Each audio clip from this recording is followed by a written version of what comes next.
Bonjour à tous, une nouvelle vidéo aujourd'hui car il y a encore eu du changement dans ma façon de voir les choses et c'est extrêmement déroutant pour moi de passer d'une envie à une autre, d'un état à un autre, c'est fatigant même, ça me perturbe, c'est un petit peu l'effet yo-yo dans mon cerveau, je sais pas si vous voyez ce que je veux dire. J'ai l'impression que ça va jamais se stabiliser dans ma tête. Je pense que c'est normal puisque pour se relever d'une chose pareille, il faut, je pense, passer par tout ça. Donc la dernière fois, je vous disais dans ma vidéo que tout simplement, j'étais plus sûre de vouloir un autre enfant. Euh, Voilà, parce que pour moi, c'était Orlan et personne d'autre, et parce que là, on a repris un rythme où on est tous les deux et où ça me plaît aussi. Tout simplement, pour faire un résumé, hein, vous regarderez ma vidéo, ce sera plus simple. Mais voilà, j'ai encore changé d'avis. C'est-à-dire que maintenant, même moi, quand je m'écoute, je me dis, mais t'es insupportable, Amanda, c'est pas possible, tu peux pas changer d'avis toutes les 2 secondes comme ça. Eh ben, si. Voilà, voilà. Donc, oui, j'ai encore changé d'avis. Maintenant, c'est. J'étais limite. Limite, je voulais plus. La dernière vidéo que j'ai faite, j'étais en mode. Si j'en ai pas, bah c'est pas grave et ça sera peut-être très bien comme ça. Et là, j'ai en fait, je sais pas, ça a vrillé là en quelques jours dans mon cerveau. Maintenant, je suis sûre que je reveux un autre enfant. Et même si je pense que je serai extrêmement stressée et perturbée pendant ma future grossesse, ça ne m'arrêtera pas. Et c'est plus important que tout le reste. Voilà. Enfin, que tout le reste, on s'entend. Disons que c'est plus important que mes peurs et c'est plus important. Mon envie d'avoir un enfant est plus importante que mes peurs. Voilà. Cette envie est revenue il y a 2-3 jours, hein, c'est vraiment très récent. Euh, donc là, donc j'avais beaucoup travaillé lors de ma dernière vidéo. Là, j'ai eu plus de temps pour moi et je pense que ça a joué dans la balance. Ça fait beaucoup de bien de se retrouver avec son mari, avec son amoureux, de passer du temps ensemble. Moi, ça me fait un bien fou. Pour moi, ce sont des instants extrêmement précieux et très importants. Parce que bon, se voir le soir après le travail, c'est jamais vraiment pareil. On est toujours un peu fatigué. On n'a pas forcément envie de parler du boulot. On n'est pas forcément très enclin à, à vraiment passer du temps ensemble, à vraiment être tous les deux, et c'est normal pour beaucoup de couples, je pense. Là, le fait d'avoir eu quelques jours ensemble, ça m'a fait vraiment beaucoup de bien. Et je pense que ça m'a conforté dans cette nouvelle décision de vouloir vraiment faire un bébé espoir, bébé arc-en-ciel comme on les appelle. C'est des termes que j'aime pas trop, encore une fois, hein. Parce que pour moi, c'est le bébé d'après un bébé décédé, donc j'aime pas employer ce terme parce que ce bébé qui doit arriver, pour moi, n'a pas à avoir une appellation en fonction du bébé d'avant.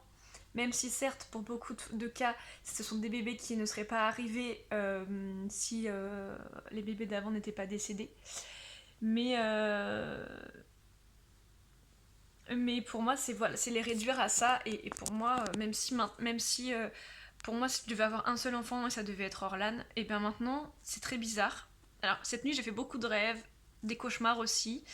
Ça faisait longtemps que j'avais pas fait des rêves dont je me souvenais en me réveillant. Et cette nuit, c'est comme si j'avais eu une espèce de petite révélation. Comment vous expliquer? C'est comme si j'étais prête à recevoir une nouvelle personne. Euh, voilà.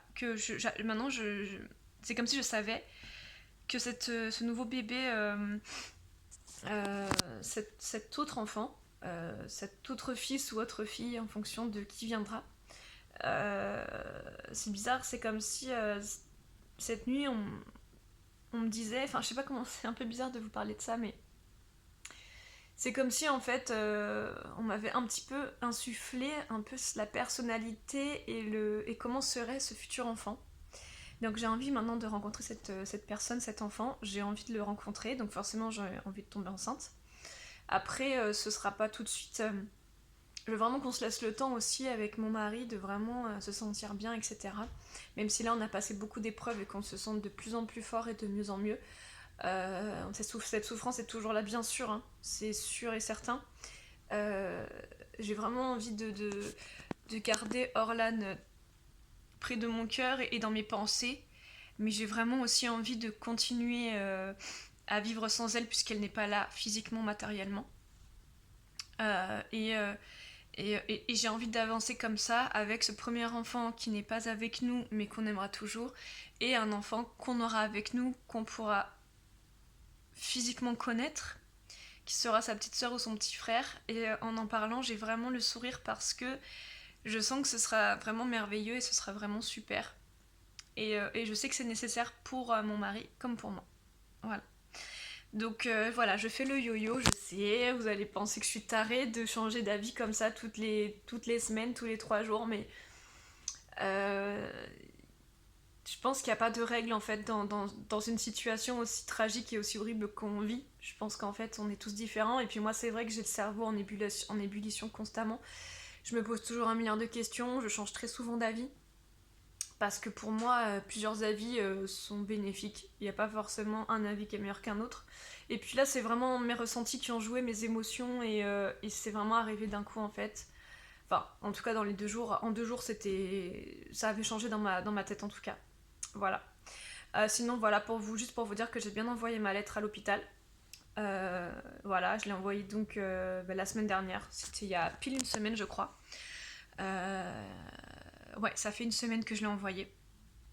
Bien sûr, je n'ai pas encore de nouvelles, hein, c'est normal, ça fait trop tôt. C'est trop tôt, mais voilà, en tout cas, dès que j'ai des nouvelles du dossier complet, du dossier médical complet d'Orlan, je vous tiens au courant. J'ai même, je sais pas si c'est réussir ou si c'est un travail inconscient, mais j'ai beaucoup moins de colère vis-à-vis du fait de ne pas avoir réussi à obtenir la dernière échographie de ma fille qui s'est déroulée 5 jours avant le drame. J'ai même plus de colère, j'ai même plus je me dis c'est pas grave, tant pis si je l'ai pas au final.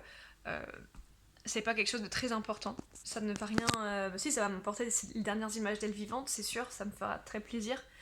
Mais je me dis que faut pas que je m'accroche à des détails pareils en fait, c'est ridicule d'un côté. Et il faut vraiment que j'apprenne à lâcher prise et à être heureuse. Et quand je m'accroche à des choses négatives comme ça, bah, ça me fait du mal. Donc c'est pas grave, bah, ils ont pas fait leur travail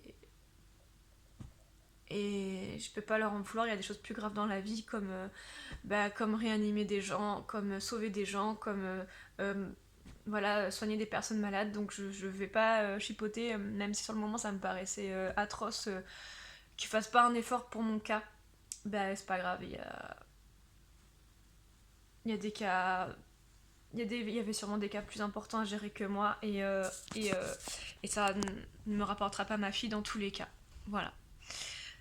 Euh, je... Voilà, je commence à avoir envie physiquement d'être enceinte. Ça, c'est quelque chose qui commence à revenir. Voilà, avoir le ventre rond, etc. Même si mon ventre n'est pas encore redevenu exactement comme avant ma grossesse et que j'aurais préféré pour une nouvelle grossesse, pour pas repartir sur un ventre déjà un petit peu potelé, même si bon, tout le monde me dit que mon ventre est redevenu plat. Moi, je sais qu'il l'est pas comme avant et pour moi, il est pas plat. Il est très bien hein, pour quelqu'un qui a accouché il y a presque 9 mois, attention. Mais c'est pas la folie quoi. donc, euh, donc voilà, mais bon, je suis presque au ventre que j'avais avant, donc voilà, je veux dire, je sais pas quand on s'y remettra. Je vous dis même pas ça pour faire genre pour YouTube ou quoi, c'est vraiment que je sais pas quand est-ce qu'on s'y remettra et on s'écoutera. On fera comme on le ressentira, mais c'est sûr en tout cas que de mon côté, il est sûr et certain que oui, l'envie d'une future grossesse est présente. Et là, clairement, voilà, si j'écoutais que moi, voilà, je me dirais, allez, on y va, c'est parti, allez, dès demain, on fait ce qu'il faut, allez, hop, hop, hop, hein, matin, midi et soir. Je plaisante, bien sûr. Mais, euh, mais, euh, mais voilà, je veux qu'on prenne notre temps et voilà. Et puis de toute façon, vis-à-vis de plein de choses que j'avais mises en place, là, ce serait trop tôt. Et j'ai aussi des choses à faire, à vivre et par rapport à tout ce que j'ai prévu et voilà, je veux vraiment prendre mon temps, je veux pas faire les choses n'importe comment et je veux vraiment je veux vraiment que tout soit parfait pour ma future grossesse, même si ma première grossesse était vraiment parfaite, je veux qu'elle soit aussi parfaite que la première et faire les choses encore mieux si c'est possible de les faire encore mieux. Parce que franchement, sans vouloir me vanter, je pense que j'ai fait beaucoup de choses. Je pense que j'avais vraiment bien géré ma première grossesse. Voilà. Bon bah je vais pas continuer plus, ça sert à rien. Là je suis déjà... Ah oui, je suis déjà à 10 minutes. D'accord. Bah dis donc, je parle. Bon bah je vous fais des gros bisous et puis n'hésitez pas si vous avez besoin de parler ou si vous avez des choses à me dire par rapport à cette vidéo, ça me fera plaisir d'échanger avec vous. Passez une bonne journée ou une bonne nuit. Ciao!